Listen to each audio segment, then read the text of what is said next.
আমরা রাস্তায় প্রায়শই হয়তো একটা দৃশ্য দেখতে পাই, বিভিন্ন কুইক কমার্স যে কোম্পানিগুলো রয়েছে যেমন Blinkit, Swiggy, Instamart, Zepto, big basket, এই কোম্পানিগুলোর যারা ডেলিভারি পার্সন তারা কোনো স্কুটিতে বা বাইকে ভীষণ গতিতে ছুটে চলেছে আমাদের পাশ কাটিয়ে, আর হয়তো কোনো কোনো সময় তারা ট্রাফিক সিগন্যাল ব্রেক করেও প্রচণ্ড গতিতে ছুটে চলে যাচ্ছে। তাদের রাস্তায় এই ভীষণ গতিতে ছুটে চলার কারণ কি? কারণ একটাই, আমাদের 5 থেকে 10 মিনিটের মধ্যে যে কুইক কমার্সের ডেলিভারি আমরা চাই সেই ডেলিভারিকে এনশিওর করা।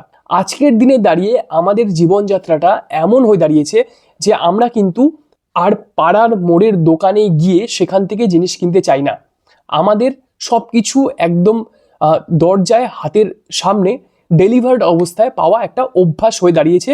আর শুধুমাত্র ডেলিভার্ড না, সেটাও উইদিন 5 to 10 মিনিটস, মানে যতটা কম সম্ভব টাইম লাগে তত যেন বেটার। এই যে কুইক কমার্স কোম্পানিগুলো রয়েছে তারা আমাদের জীবনকে এই 5 মিনিট 10 মিনিট ডেলিভারির ওপরে কিন্তু প্রচণ্ডভাবে ডিপেন্ডেন্ট বানিয়ে দিয়েছে। আপনারা যদি জেপ্টোর ওয়েবসাইট খুলে দেখেন, সেখানে ওরা এটা খুব প্রাউডফুলি বলছে যে এক সময় বলা হতো 10 মিনিটের ডেলিভারি কেউ চায় না, আজকের দিনে আমরা এটাকে মানুষের অভ্যাসে পরিণত করেছি। এই কুইক ডেলিভারিতে আমাদের জীবন হয়তো অনেকাংশে সহজ হয়েছে, কিন্তু এই কুইকের সীমাটা কি? কত তাড়াতাড়ি জিনিসপত্র আমাদের দরকার? 5 মিনিট 10 মিনিটের মধ্যে একটা জিনিসকে ডার্ক স্টোর থেকে আমাদের ঘরে পৌঁছোতে ভিড় রাস্তায়, ট্রাফিকের রাস্তায়, মেট্রো সিটিগুলোতে এই যে ডেলিভারি পার্সনদের এমনভাবে ছুটতে হচ্ছে যে তাদের যে কোনো সময় রাস্তায় অ্যাক্সিডেন্ট হয়ে যেতে পারে। তারা হয়তো অনেক সময় টার্গেট ফুলফিলের জন্য ট্রাফিক সিগন্যালও ব্রেক করছে। তো সেই জিনিসগুলো কি আমরা কখনো সিরিয়াসলি ভেবে দেখি? এই ডেলিভারি পার্সনদের কিন্তু এই কুইক কমার্স কোম্পানিগুলো নিজেদের এমপ্লয়ি হিসেবেও কনসিডার করে না।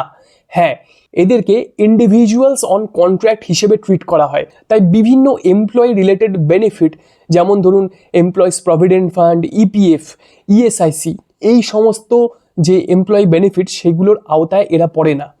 হ্যাঁ, কিছু কিছু কুইক কমার্স কোম্পানি এদেরকে অ্যাক্সিডেন্টাল ইন্স্যুরেন্স বা এই টাইপের কিছু রাস্তায় চলার কিছু গিয়ার এগুলো প্রোভাইড করতে পারে, কিন্তু এমপ্লয়ীদেরকে যে সমস্ত বেনিফিট দেওয়া হয় সেগুলো কিন্তু অধিকাংশই এদের জন্য বরাদ্দ করা হয় না।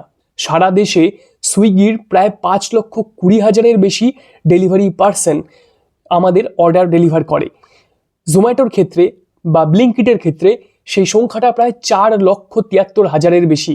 আর জেপ্টোর ক্ষেত্রে প্রায় 2 লক্ষের বেশি ডেলিভারি পার্সন সারা দেশে কাজ করে।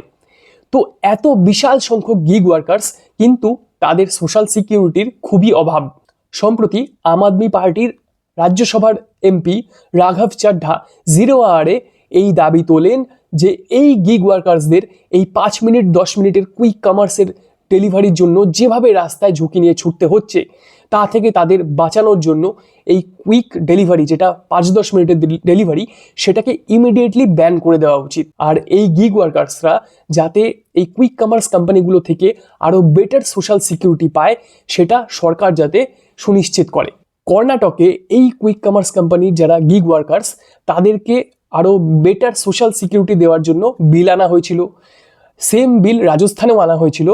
আর সম্প্রতি ইন্ডিয়া গভর্নমেন্ট যে নতুন লেবার লসগুলো এনেছে, সেখানে যে গিগ ওয়ার্কার্সরা রয়েছেন সারা দেশে, তারা যাতে বেটার সোশ্যাল সিকিউরিটি পান, তাদের কাজের যাতে একটা সুরক্ষা থাকে, কাজের টাইম লিমিট থাকে, ওয়েজ একটা মিনিমাম ওয়েজ ফিক্সড হয়, এগুলো নিয়ে বিভিন্ন নতুন ল এনেছে, যার থেকে আশা করা হচ্ছে যে এই ডেলিভারি পার্সনদের, গিগ ওয়ার্কার্সদের জীবন হয়তো আরও কিছুটা বেটার হয়ে উঠবে। আমরা যখন কোনো কিছু অর্ডার করি আর সেটা পাওয়ার জন্য ওয়েট করতে থাকি যে 10 মিনিটের ডেলিভারি কখন এসে পৌঁছবে, আমরা কিন্তু শুধুমাত্র অ্যাপে দেখি যে একটা মানুষ, সে একটা ম্যাপের লোকেশনে দাঁড়িয়ে আছে আর সেখান থেকে আমার বাড়ি পর্যন্ত আসতে কতক্ষণ টাইম লাগবে। কিন্তু সেই যে মানুষটা, সেই মানুষটা যে একটা ডেডলাইন নিয়ে সেখানে দাঁড়িয়ে আছে সেই ট্রাফিক সিগন্যালের মোড়ে, তার মাথায় কি চলছে, তার মনে কি চলছে, এটা কি আমরা কখনো ভেবে দেখি? কারণ আমাদের কাছে পুরোটাই একটা যান্ত্রিক ব্যাপার, একটা সফটওয়্যার রিলেটেড ব্যাপার। অর্ডার করলাম, 10 মিনিট গেল, বাড়িতে জিনিসটা পৌঁছে গেল, কিন্তু তার পেছনে যে একটা হিউম্যান এফর্ট রয়েছে সেই জিনিসটাকে টাইমলি ডেলিভারি করার, সেটা কিন্তু আমরা একেবারেই নোটিস করি না। ইভেন সেই মানুষটা যদি কখনো কোনো কারণে লেট করে ফেলে, অনেক সময় সেটাতে হয়তো আমরা অফেন্ড হয়ে যাই, তাকে দুটো কথা শুনিয়ে দিই। ওই ডেলিভারি পার্সনটা শুধুমাত্র একটা ভালো রেটিং আমাদের কাছ থেকে আশা করে। আমাদেরকে ডেলিভারিটা দেওয়ার সময় সে বলে যে প্লিজ আমাকে একটা ভালো রেটিং দেবেন, কিন্তু আমরা সেই রেটিংটা দিয়ে কিন্তু সেই পার্সনটার উপরে, সেই মানুষটার উপরে কোনো দয়া করছি না। এই বিষয়ে আপনাদের মতামত কমেন্ট করে জানান। আর ভিডিও ভালো লাগলে সাবস্ক্রাইব করুন, লাইক করুন, শেয়ার করুন। এরকমই কোনো ভিডিও নিয়ে দেখা হবে খুব তাড়াতাড়ি।